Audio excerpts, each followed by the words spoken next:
Hey guys, welcome back to my channel, and today we have an unboxing. We have Book of the Month, and the packaging has been fairly decent with Book of the Month. There's still like the little dents and nicks, so, but I guess it's better than how my Fright Crate box got to me. Alright, this month I did get 3 books, and first I have Ties That Tether by Jane, and I'm not going to mess up the last name, so I'm just show you the book, and that cover is beautiful. I think if it was just the back alone, I wouldn't like the cover so much, but that's really gorgeous. My fingers are all in the way, sorry. Alright. It says, when a Nigerian woman falls for a man she knows will break her mother's heart, she must choose between love and her family. At 12 years old, Zeri, I'm assuming is how the name is pronounced, promised her dying father that she would marry a Nigerian man and preserve her culture, even after immigrating to Canada. Her mother has been vigilant about helping, well, forcing her to stay with the Nigerian dating pool ever since. But when another match made by mom goes wrong, Aziri ends up at a bar, enjoying the company and latter sharing of behind the scene quarters of Rafael Castellano, a man who is tall, handsome, and white. When they're one night and when their one night together unexpectedly evolves into something serious, Aziri is caught between her feelings for Raphael and the compulsive need to please her mother. Soon, Aziri can't help wondering if loving Raphael makes her any less of a Nigerian. Can she be with him without compromising her identity? The answer will either cause Aziri to be audacious. There's a word that I don't know. And fight for her happiness, or continue to be the compliant daughter. So she pretty much has to choose between either being in an interracial relationship or doing as her mother and her dying father had wished her to do, which is pretty much stay with your own kind. And her is Nigerian black. Alright, another book that has been all over BookTube. And I swore I wasn't going to get this because I was like, oh, I don't want to read it because everybody else is reading it.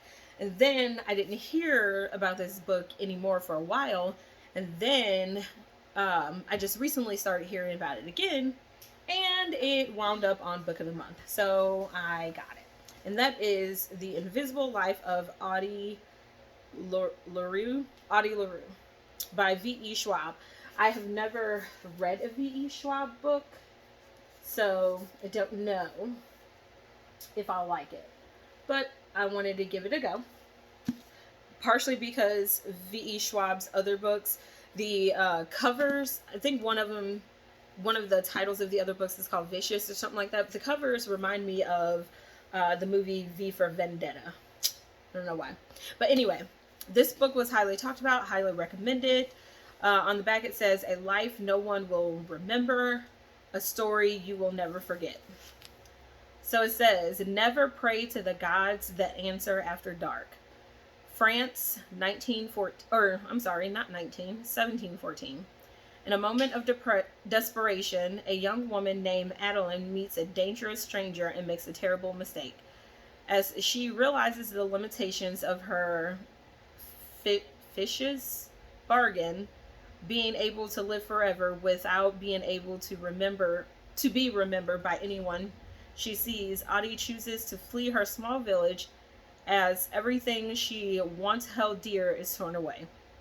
But there are still dreams to be had, and a life to live, and she is determined to find excitement and satisfaction in the wide, beckoning world.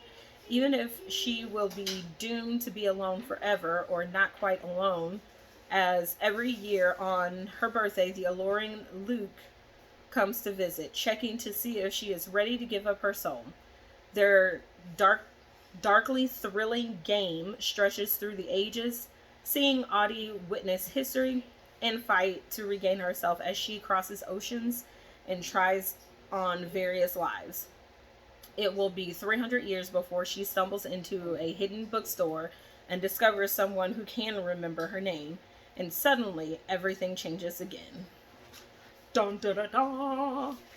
So, that to me seems very interesting because it just reminds me of like vampire novels where they like live for years and years and years, and they think that pretty much everybody who they've come in contact with, whether in a good or bad way, ends up dead or not remembering them, and then lo and behold somebody remembers something down the line. And it's usually always another vampire that they either made or a family member who one of the vampires took away. So it just kind of reminded me of that.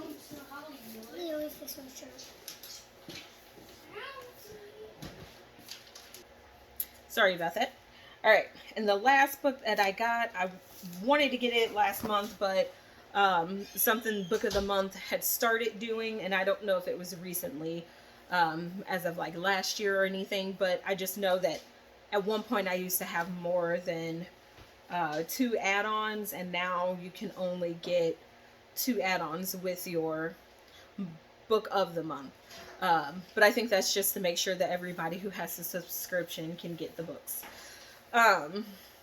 But this one is called Transcendent Kingdom, and I do not want to mess up the name, and it is a read with Gina. I think it says Gina or Jenna book club pick. So I don't know who Gina or Jenna is, so I'm gonna have to go and look that up. But it's a beautiful cover. I like the pink because it's not quite pink to me. It's almost like a brighter rose gold. I'm not a fan of pink, so yeah. I'm more of a purple and brown and black sort of girl.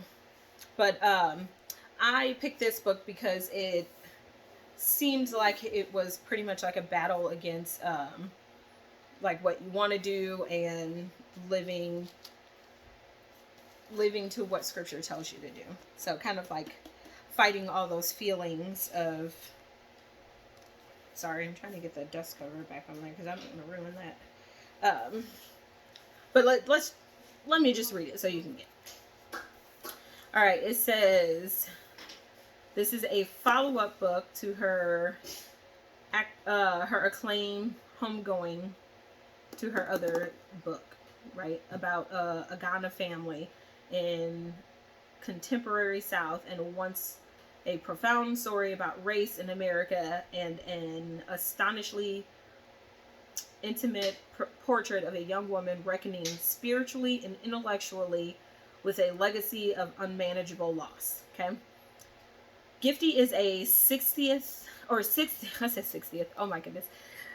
Gifty is a 6-year PhD candidate in neuroscience at the Stanford University Medical or School of Medicine, studying reward-seeking behavior in mice and the sorry. Let's try this one more time. Gifty is a 6-year PhD candidate in neuroscience at the Stanford University School of Medicine, studying reward-seeking behavior in mice and neural circuits of depression and addiction.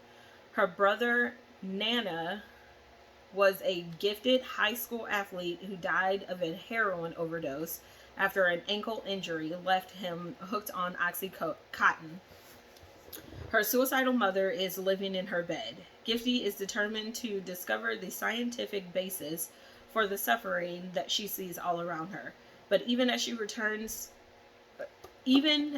turns to the hard sciences to unlock the mystery of her family's losses, she finds herself hungering for her childhood faith and grappling with the evangelistic church in which she was raised, whose promise of salvation remains as tantalizing as it is elusive.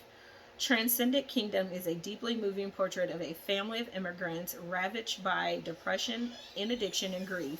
A novel about faith, science, religion, love. Exquisitely written, emotionally searing, it is also a testament of, I want to say the author's name is, extraordinary range and ambition. A leap into completely new territory undertaken with effortless command and raw emotion in language that soars. So, a diverse set here of authors. But, so we have Nigerian, we have white author, and then we have Ghana, I believe. So, diverse. I really like all these covers. They're really beautiful. This one has a lot going on in it, but it's really beautiful. The other two are very simple and beautiful. But I can't wait to get to these. Oh, let me show you the bookmark. The bookmark I actually thought was kind of funny. So it's the regular book of the month on that side. And then the other side, it says get lost. It says get lost in a book, or in a story, that is. It's almost like a really bad, what do you call it? Really bad, like, popsicle joke or something. Does that actually get lost in a story, that is. Wait, does that actually say get lost? Yeah. Get lost. Oh, yeah. Alright, so that's what I have for you for this video. Until next time, bye. Bye.